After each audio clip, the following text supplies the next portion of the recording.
Hello, hello, hello, hello, hello. Hello, hello, hello. I wanted it to go like smooth, but whoops.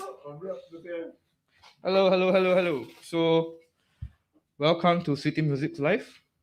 We haven't done one of this in a very long time. My name is Tim. Today we are going to talk about, as the name implies, analog synthesizers. But this will be, I am trying out new things. So this will be the first, hopefully, of a few other series that will come. We will slowly delve into like electronic instruments, electronic music in a little bit.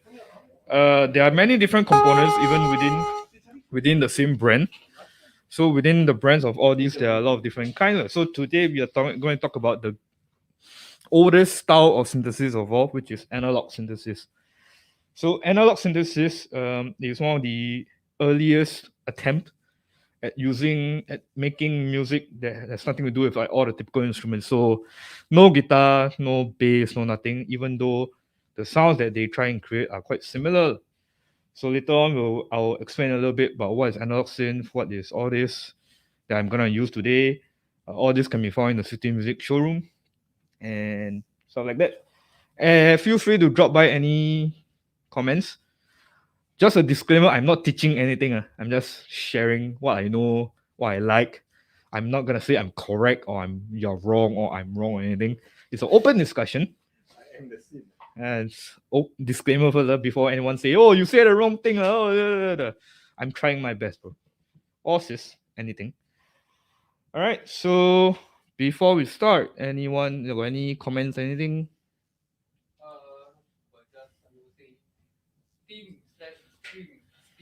Yeah. Yeah. Okay.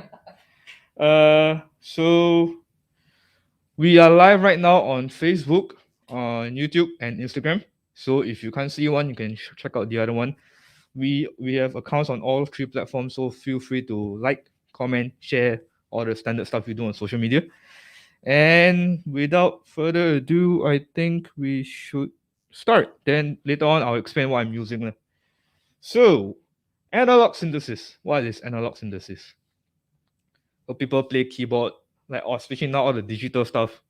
We all kind of agak know what they are, but before all this even came into being, they were very simple. Very literally, there's nothing else you can do. There's no effects, nothing. All you're doing is using a short current of electricity and then taking another form of electricity to shape the sound.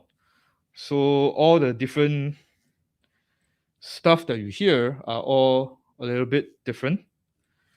You have like very clean sound, then you have very distorted sound, you have very basically I know I said that these are not like guitars or whatever, but they are in a way trying to expand the sound of what an instrument can sound like lah. The most famous era of all would be probably be in the 80s when all the electronic musicians and instruments all came out into the public. But in the 60s, they came out around then. So there was this gentleman called Bob Moog. So if you know the Moog, anyone that plays any instrument, he's like the grandfather of like consumer electronic instruments. He first came out with a modular meaning like small little panel of controls in a way. So it's like you see your computer got on off button and all that kind of stuff. It's one panel. That one alone is already like what back then probably a few hundred thousands of dollars. Then you imagine one whole wall behind me. Right? It's just that panel, and all those things are used to create even the simpler sound that we think it comes out now. That was like early 60s. All right. If I'm going too fast, please people feel free to stop me. So that guy took a small electricity and then they moved the sound around with a thing called oscillator. So oscillator is like imagine you take one guitar string, you strike the string, when the string vibrates, it makes a sound. But if you take the sound of the thing passing through like a filter of sorts, or you cut out maybe a certain frequency that you don't like, maybe it's too ear piercing or too low, like you cannot hear, then you apply some filter and then you get a sound. So what do I mean is, so at the end of the day, there are a few simple sounds that you can try from on this thing alone that I'm using. It starts from this thing called sawtooth. So it starts from a square first. So this is what a square wave sounds like. According to some people, this sounds a little bit like a fire alarm. So when you get real nasty with it, you can get very aggressive sounding. Alright, no, it's fine. Just need them to hear. So this is a square wave. When you imagine like a curve, so when the curve gets a little bit tighter, that's when you change the shape. So when you change the shape, you are a little bit adjusting the pitch as well. So on my mini log over here, this synthesizer that I'm using, there's a pitch control and a shift and a shape control. So on my square wave, the more I turn to the right, the narrower it becomes, the thinner the sound, the more seemingly high pitch. The more I turn to my left, the wider it sounds. You hear a little bit more of that lower sound. So like the pitch on the other hand is a completely different thing. So the pitch, in a way, you're also tightening the wave. So when you tighten the wave, you get a slightly higher pitch sound. Right. So the next one is called triangle. So a triangle wave is a little bit more narrow also. So narrower, a bit higher pitch. So you can hear this.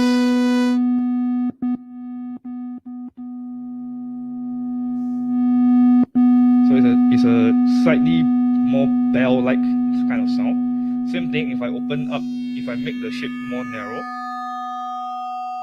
you hear a little bit of what we call like overtones. I don't know if you can hear it on the phone or on your speakers, but if you can, it's there. And then the next one is called saw. So the saw is been commonly described as taking like a violin bow and then you strike the violin, so that kind of sound. A bit ear piercing if you are too close. I don't know how the violinists do it, but good for them. So this is what it sounds like. Then I adjust the shape. So the more you adjust the shape of that particular wave, you get a little bit of a purer tone. So with the purer tone, back to the normal one. Right. So those are the three more common sound waves that you can hear. So these are what we call fundamental. This is your number one. This is the thing that you adjust.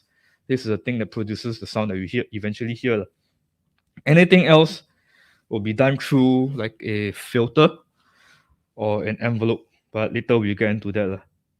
So on most typical synthesizers, you will have two oscillators. So meaning two sounds for you to play for, and then which you can blend. So if I take I take two of the same wave, two triangle, I put an equal volume. This is one oscillator. This is two oscillators.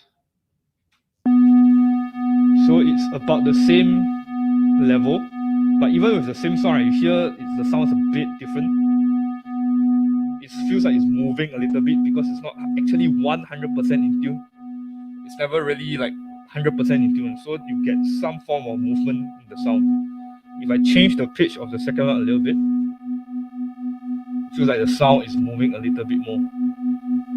Yeah. So whether or not you want that sound, you may or may not use it, but it is you can choose to do. If I go back to the same note, it will sound like it got louder, a bit thicker sounding. This is without, this is with. Alright. If I take another wave, maybe like I want something more aggressive. If I want something a little bit more aggressive. So just now from what I said, the more typically aggressive sound is like the square wave. So but I don't want it to be at the forefront, so I put it at a slightly lower volume on my synthesizer. So then this is just the sound itself. And this is with the second voice.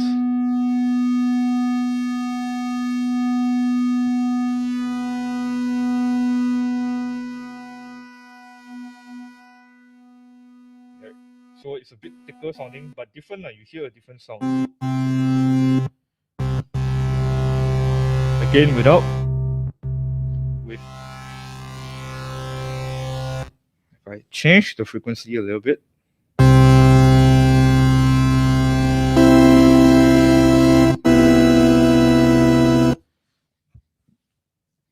What you will get is a slightly different sound. But these are basically me taking electricity and shipping them around with the pre-built circuitry inside the synthesizer. So back to Bob Moog in the 60s, when he made the thing, it was just one big wall of controls. So like whatever you see here, each panel was one maybe like 30 cm by 40 cm kind of like panel with all the different knobs and stuff, and then it turns into one big wall to make one small thing. Yeah. So that was life back then. Then in the mid to late 60s, around the mid to late 60s, Moog again released a newer synthesizer called the Mini Moog D, and also a company called what's ARP called again? A company called ARP made another smaller synthesizer also. So it looks not exactly, but it looks kind of like the size it is now. Instead of just musicians using it in the studio, they can bring around wherever they go, whenever they tour, they perform. They can put it on a platform, then they can play the thing. You can so they can get all the studio sounds without all the like uh the weight and anything. So the another good thing about the Minimoog D was it was essentially pre-connected for them. Because last time when you want to connect like one thing to another, you need to have your own cables. So when you take your own cables, we call it patch cables. You go from point A to point B, then point B to point C, then maybe you want from point B go to point D, so so that you can have a different flow of electricity, which gives you a different sound. For all these pre-built synthesizers, all of them are basically all patched for you already. All you have to do is to follow the order. So one other thing that he reinvented was he redid the flow. So instead of just everywhere, like up, down, left, right, wherever you go, it's just left to right. So if you don't remember anything at all, just remember left to right. You start from the left and then you end on the right. Then that's how you control your sound. All right. So back in the past, before we got all these, the more famous ones were the more expensive ones. So we will link some of the songs that are associated with those synthesizers. I get that it's very hard for me to tell you what they are because I don't have a picture, but I will try and link them. So number one, again, is the Minimoog, the one that we talked about just now. So Minimoog has been used by the Beatles.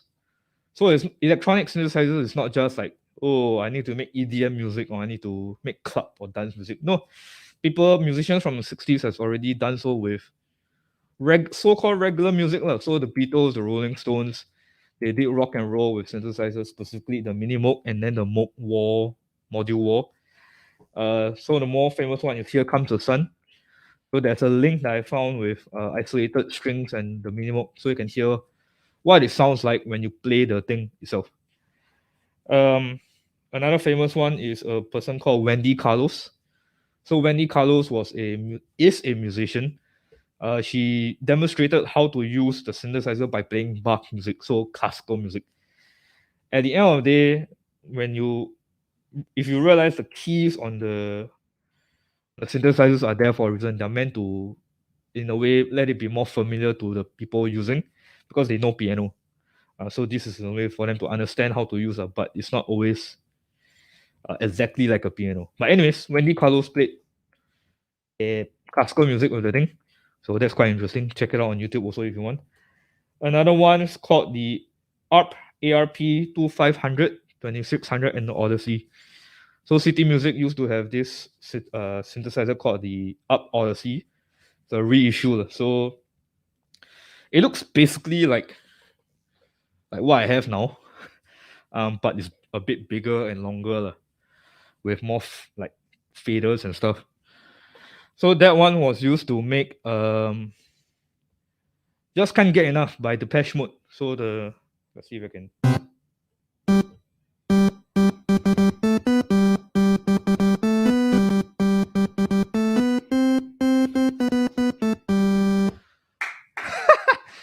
So that melody, even if you don't know a song, you probably know the melody. So it was played in the late 70s, I think, with the ARP. Then the other one is called Obenheim. So the SEM and the OBXA, that was used to play Prince's song called 1999, which is funny because in the song it sounds like 1999 is very in the future, very far out. So the idea was you can party all day, all night. But 1999 was a very, very different year. And so is 2021, I guess. The last one is from a very famous company, and they're still around right now, called Sequential Circuits. Sequential Circuits have made the most famous of theirs is called The Prophet. The Prophet has been played in many, many different songs. Can't remember. Yeah. Right now, the one I'm talking about is I think the first one or the third one. I can't remember. It's from a band called Hall and Oates called I Can't Go For That. Quite a fun song. Again, we'll link it. We'll link the song on the comments so you can take a listen if you want. What was I gonna say? So yeah, so that's for older stuff. So I say Sequential Circuits is still around making synthesizers. So some of you may be thinking synthesizer, like very old. Either very old or very too out there, don't know how to use. It doesn't sound like an instrument I hear. It doesn't sound like piano or like whatever. That is the case. I'm not gonna deny that is what it is, but that's the fun part about synthesizers. You can make a sound that you have imagined in your head. You can tweak the sound until you have the one sound that you like, and then you play it. You are basically inventing a new instrument every time you adjust the sound. Not as difficult as making an instrument, lah, but that's the case. Lah. So some of the more popular modern synth, one that is not really like easy to play now still, but it's again from the grandfather of all, Moog, the company Moog. They have made that one I didn't link. They have made a synthesizer called the Matriarch. So the Matriarch looks something like this also, but bigger and longer, and more colorful like, in a way. So apparently people like color to help them see what things look like. Another one is called the Arturia Mini Brute. There's also another current analog synth. People are selling it now still. One that is not really like a analog synth, but it was based on an analog synth called the Yamaha Reface CS. So it's a very small synthesizer, like basically about this size. That one, it's analog modeling, so it's supposed to sound like analog, but actually it's not. So CS80 was very famous, I think, in the mid to late 80s. They used to make an artist I really like called Vangelis. So if you ever heard of Chariots of Fire or Blade Runner, he was a composer and used the CS80 to, I think, made the Blade Runner soundtrack. But his CS80 was like this big, like huge. But then they made it small. Benefits of digital, which we'll get to in the future. Then of course a Prophet 6, then a Roland SE02. It's similar to my black one over here. Quite small. Also a lot of patching things to do. Then of course we sell Korg, so I'm gonna talk about Korg as well. So modern synthesizers, the big two that I'm gonna demonstrate today will be the Minilog, which is the silver one I have in front of me, and then the Minilog XD module specifically, and then the Voca Kick over here, this thing. So these three are mostly pure analog synthesizers, but with some tweaks. The first one would be the Minilog. So the Minilog, the silver one came out first. The Minilog itself, again, it's an analog synthesizers. You have sequences, you have oscillator knobs or filters and everything right in front of you. Again, thanks to Bob Moog himself, it's a very easy to understand layout with some modern features. So this thing also have headphone output. So this thing have a sync output, which you can use with other Korg rhythm products, which we'll get to later. MIDI in and out, USB, and then of course the power button. Then the one behind is the Minilog XD. This is one of the newer releases by them. This is the one I'm using now is the module version. So there is one with keyboard as well, same as the silver Minilog. But for today's demonstration, I'm gonna use the module. I've hooked up the sound to my keyboard at the back also. It may sound confusing if you don't know anything at all, but I've hooked it up with MIDI. In a way, I'm telling the XD what to do on my silver Minilog. Yes, you can do it. So the XD is sort of like the evolved version of the Minilog. This also has all the filters, oscillators, but this has a few things that the Minilog do not have, which is effects. Yeah, I don't know if you can see the words over there. You can choose like what kind of effects there are, reverb, modulation, and control from here. So the standard sync and MIDI are also available, and the USB. And then one more thing which is quite important for all you real synthesizer lovers out there. This is CV. So CV, for most people that don't know, is also basically electricity.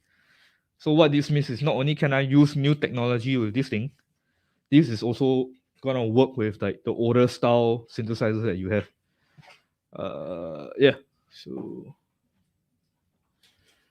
then and sustain pedal and stuff, and then speaker output.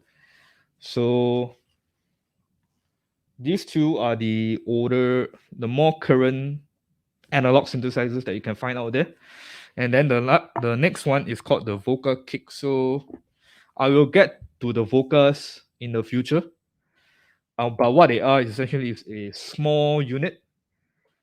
Mostly, some of them are analog, some of them are digital. The one I'm using today is called the vocal kick. This is actually the smaller version, or it's supposed to be the smallest version of another synthesizer by Korg called the MS-20. Any classic synthesizer lovers will know what a Korg MS-20 is, of course. But some of y'all may not know there's a smaller version called the vocal kick. Yeah. So this has the same filter, same style controls as the MS-20. But they've made other stuff as well to use together. Yes.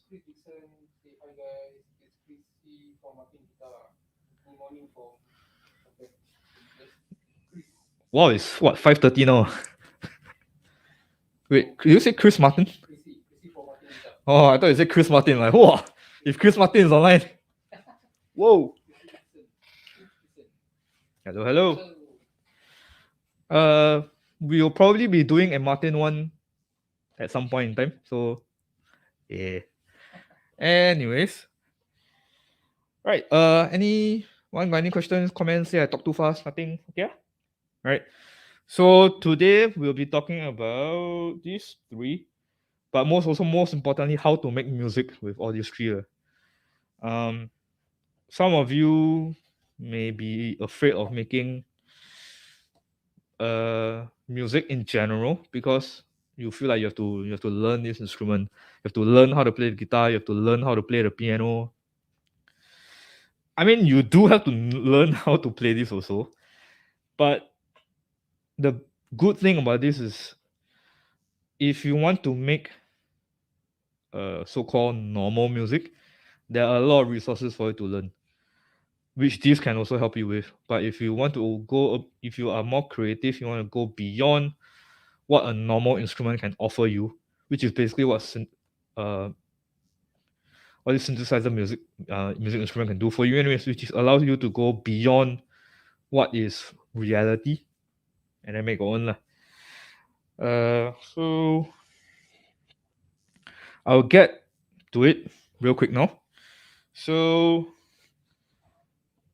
number one, I've already talked about the style. So before I did the thing, I kind of made my own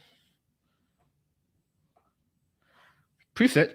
So I made my sound, which is over here.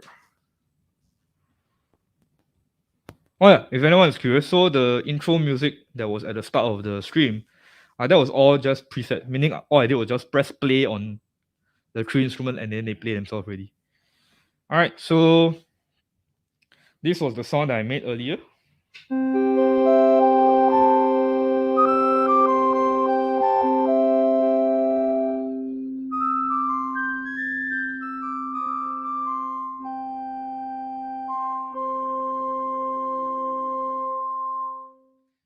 Yeah, so obviously that's not a typical synthesizer sound that you'll hear. But then again, that was what they were kind of trying to go for at the start, anyways, something more familiar. Yeah, so I did that. On the Minilog XD itself, so right now I can control the thing. Just give me a moment to set up.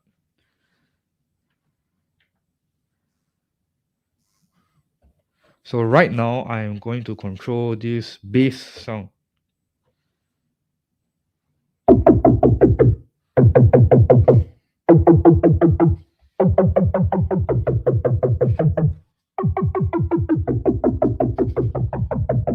So this is what bass sounds like.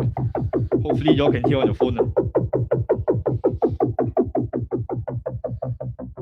So I really like this sound. This is just a preset. So what I'm gonna do now, let's say I want to change some things about the sound. So earlier I said we started out with two oscillators.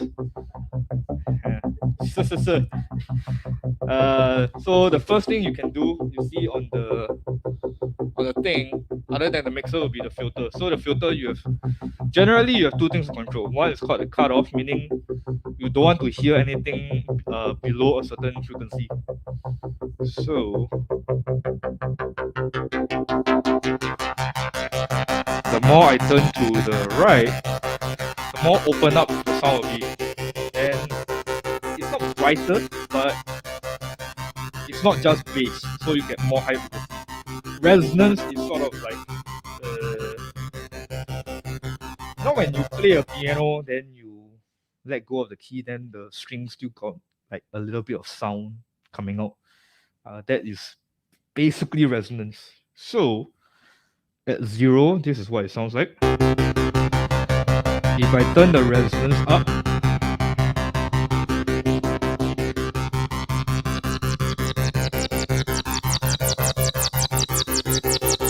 that is not the sound of a piano string being played by Dao, but roughly there.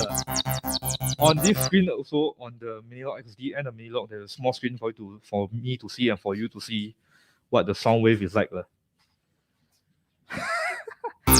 Then my favorite song in the world is me turning the cutoff on a high resonance.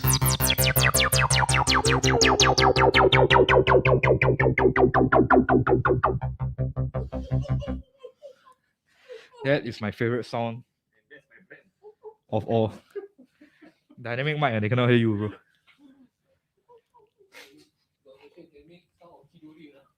Chidori. I can. Wait, you ask or someone ask? But can. So yeah, can. Alright, so what else? Okay. Well, the other aspect of sound is the what we call ADSR. So for people who have not gone to or learned anything about this, when you try and imagine like a L-shaped graph, then on the vertical axis is the volume, then the horizontal axis is called is time. So when you have very low attack, so ADSR, attack, decay, sustain, release. When you have a very low attack, that means the sound goes up immediately. So the more you turn the attack, the slower it comes out to volume.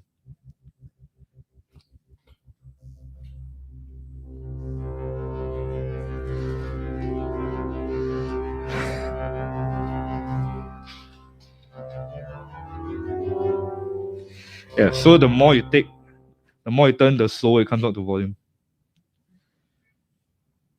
Yeah, sometimes it's super long. But anyways, for this, we're gonna go back to short. So that was a fast attack.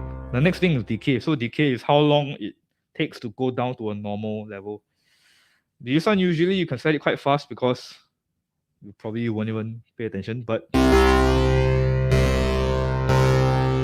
like this. Oh, you can't see me. Like this.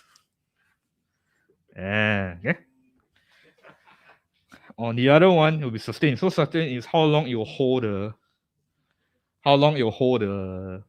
sound. So the longer it is, the longer it will sound. So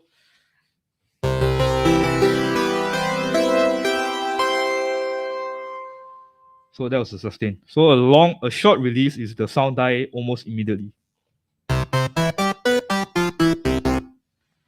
When you make the release longer, it feels like you're stepping on a sustain pedal.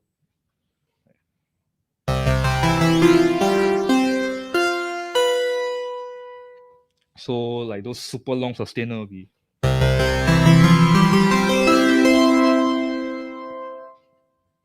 Yeah. So that is the amp, the volume of the sound. Next thing is envelope generator. So envelope generator is sort of like it's another filter. But this one you can decide how fast and how slow the filter will come in. So like when this is nothing, I've set super strong intensity. The pitch should change.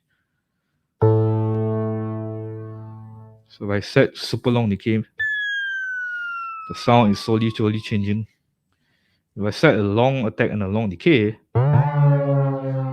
so you'll change. It'll take a long time to change, but you'll hear it. If I adjust the cutoff, we hear the sound opening and closing by itself. Next thing is the LFO. So LFO is another low frequency, but it's not sound that you hear because you can't hear the note. It is a sort of like it's invisible sound, but it's sort of like pushing a cookie dough inside a cookie cutter. So it's sort of like the sound that comes out from the other end. That's what the LFO does. So LFO is the filter itself. So on this filter, I have two things I can control. Two things to control. So number one will be the cutoff. So I can control how strong I want it to be. I can control how fast I want the thing to behave. As opposed to very slow.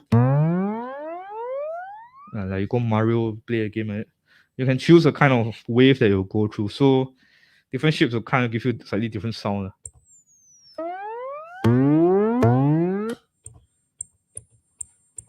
Yeah.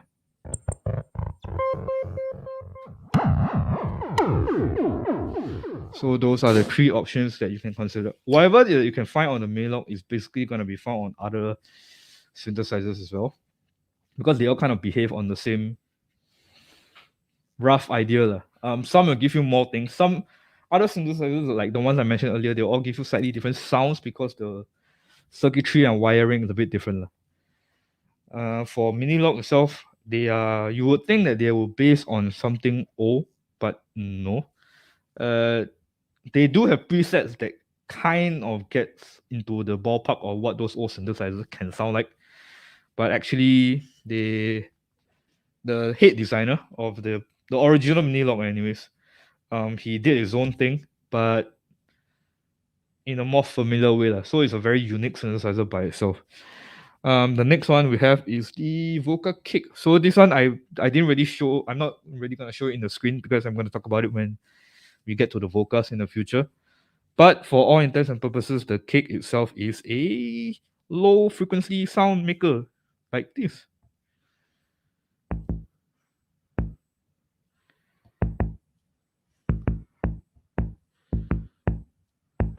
This one I can control like the octave, the pitch, the drive, the like gain in a way.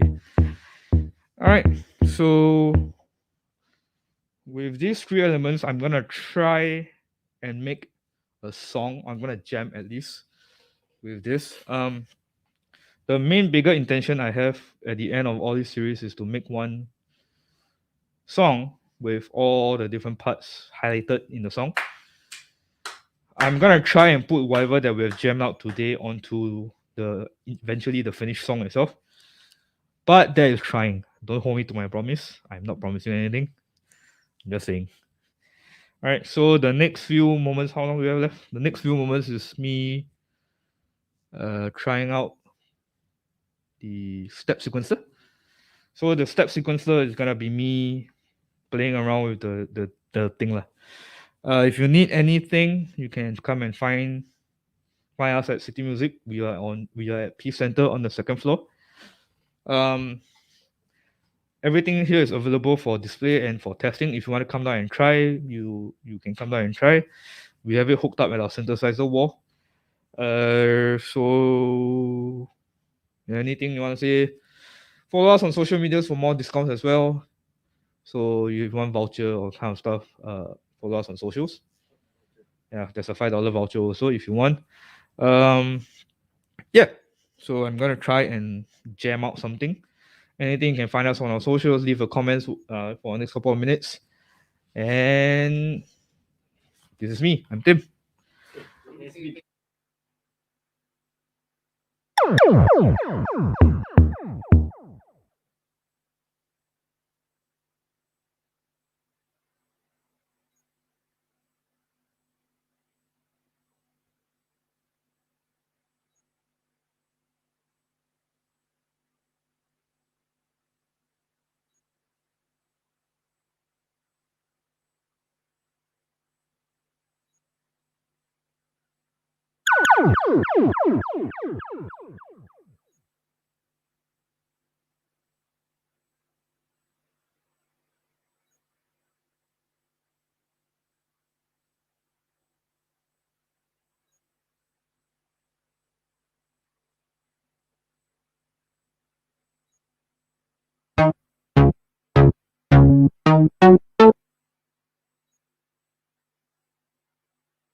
All right, so I'm gonna try and remember that, and hopefully put it in the finished product.